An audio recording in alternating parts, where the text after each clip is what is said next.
I think conferences are good where we come together and we share something that is common, and being foster children and coming through that system where we can sit down and we can talk about it.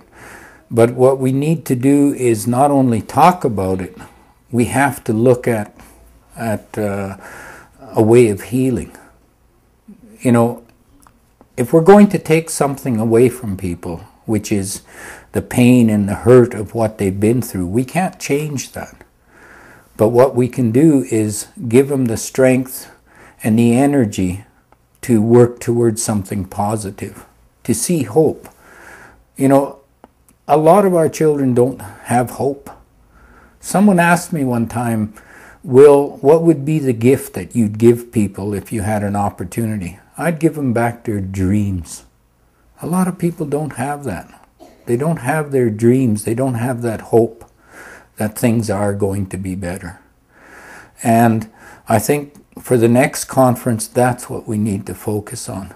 Yes, provide the opportunity for us to talk about what we've been through, to talk about that pain and hurt, but also to have elders and people there who can give us direction as to how we need to move forward from there.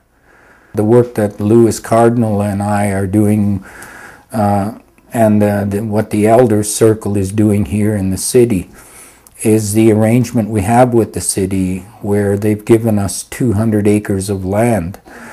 And the first thing the city wanted to know is, what kind of buildings were we going to put on the city or, on this land. And, excuse me, the whole idea for our people to start healing again is to be connected again to Mother Earth. Mother Earth provides us with everything that we need. And if you listen to people talk who are having a hard time, the good memories that they have is when they were back out connected to the land. And they come to the city and there's no connection.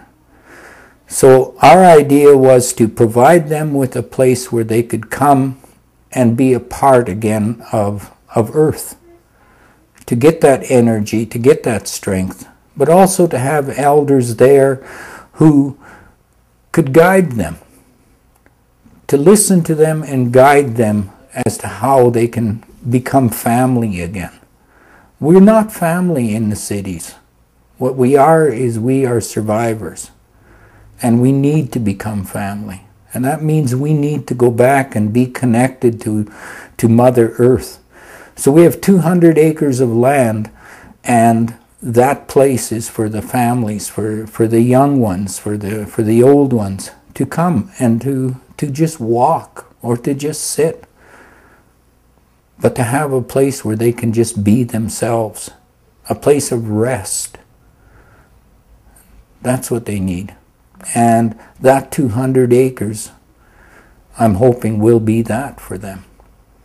And the city has come a long ways in listening to what Lewis presented to them to help us become a community again. And I think this is a start.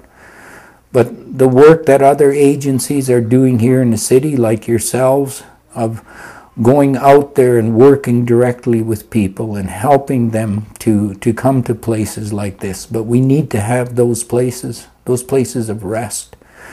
And for us to come together so that we recognize we're all working towards a common front, that we're all working towards trying to put the families back together, of giving the strength and courage that they need. But industry has to do its part. They've lived off the resources, they've taken, and I think it's time they started giving back. Because all those men who work out there in those camps up in McMurray and all these places and in the oil fields, the things that made this province wealthy, they have families too. And they need to maintain those family units. There's things like being an elder and being part of an elders group that saved my life.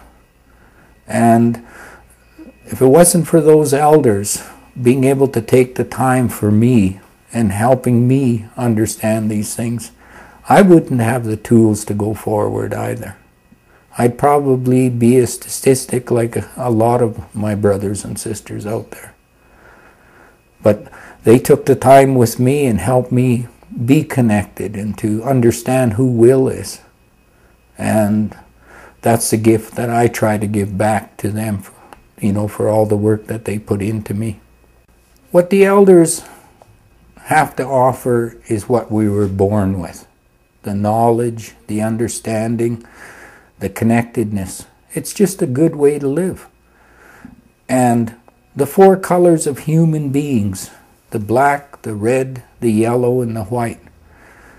The black, the red, and the yellow, the black, the white, and the yellow, they're at war with each other. The red nation is at war with itself. We are in such a confused time. And we need to be able to stop what we're doing and have a look at what we're creating, what we're putting in place for the children of tomorrow.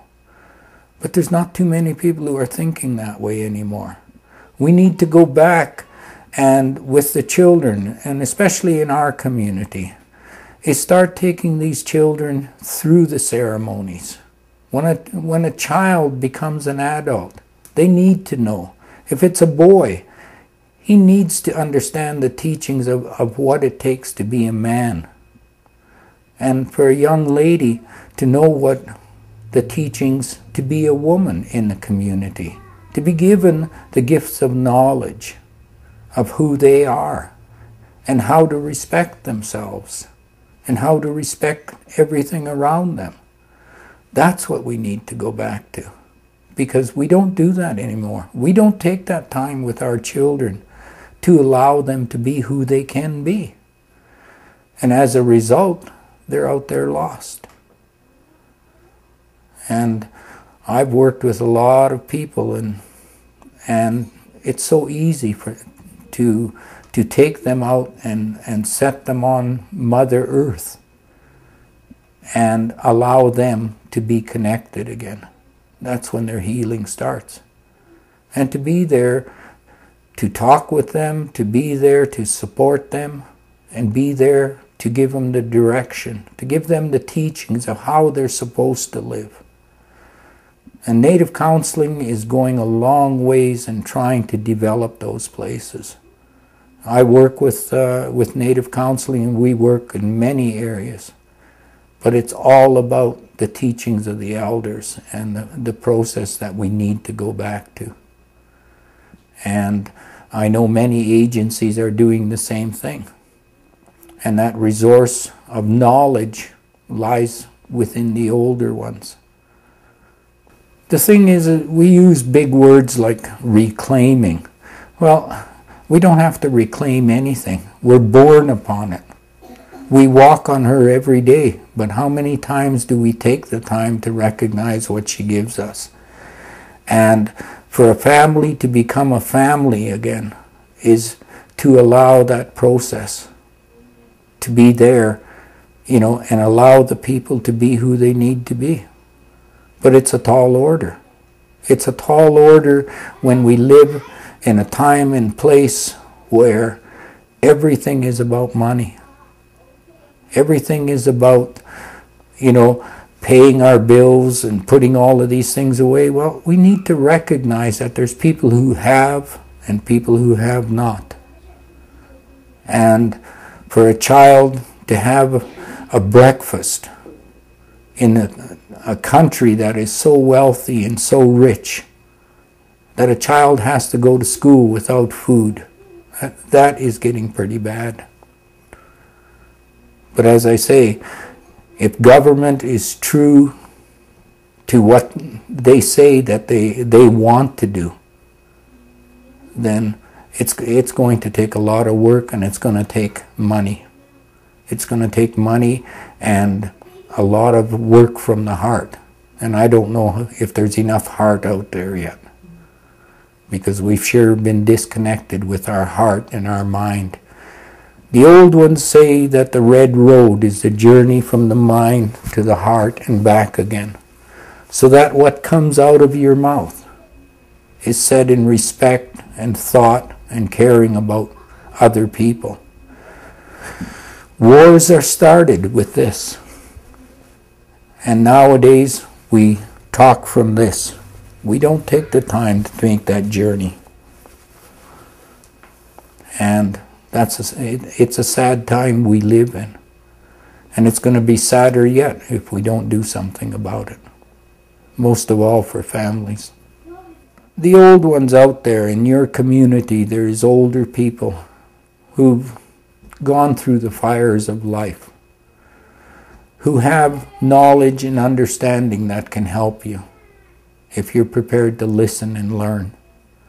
And you have the resource. Everything that you need to live in a good way is right there for you if you take the time to listen to it. And the knowledge that the old people have is very simple. It's very simple. It's love.